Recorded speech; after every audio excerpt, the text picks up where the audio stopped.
MLA Sanjay అనర్హత పిటిషన్పై speaker తీర్పుని స్వాగతిస్తున్నామన్నారు కాంగ్రెస్ సీనియర్ నేత జీవన్ రెడ్డి.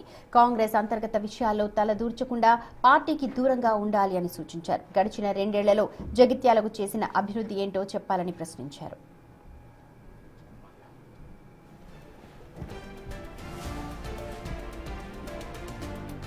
స్పీకర్ గారు ఏదైతున్నదో జగిత్యాల ఎమ్మెల్యే గారు ఏదైతే పార్టీ ఫిరాయింపు చేసినట్టు ఆరోపణలు రావడం జరిగిందో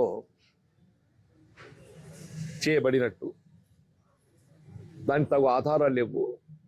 ఆయన అఫిడవిట్ ప్రమాణ పత్రంలో పేర్కొన్నట్టు is continuing in BRS party only, కాబట్టి వచ్చిన ఆరోపణలు డ్రాప్ చేస్తున్నట్టు వారు పేర్కొన్నట్టు గమనించింది.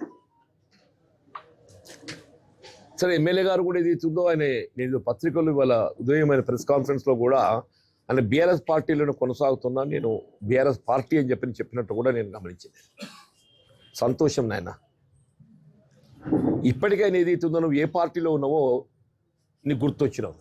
కాంట్రాక్ట్లో అభివృద్ధి అంటే పక్కింటోడి కన్నం వేయటం అనే. నువ్వు దాదాపు 20 మాసాలు అవుతుంది ఆ ముఖ్యమంత్రి గారితో కలిసి నేను ప్రయాణం చేస్తున్నా, అభివృద్ధి కొరకు పాటుపడుతున్నా అని చెప్పని పేర్కొనబట్టి ఒక్కటి చెప్పవే నువ్వు ఈ 20 మాసాలలో నేను జగిత్యాల శాసన నియోజకవర్గాన్ని ఇంకో ప్రత్యేకంగా ఈ అభివృద్ధి నేను చేసిన అని చెప్పి ఒక్కటి, నాట్ సింగల్.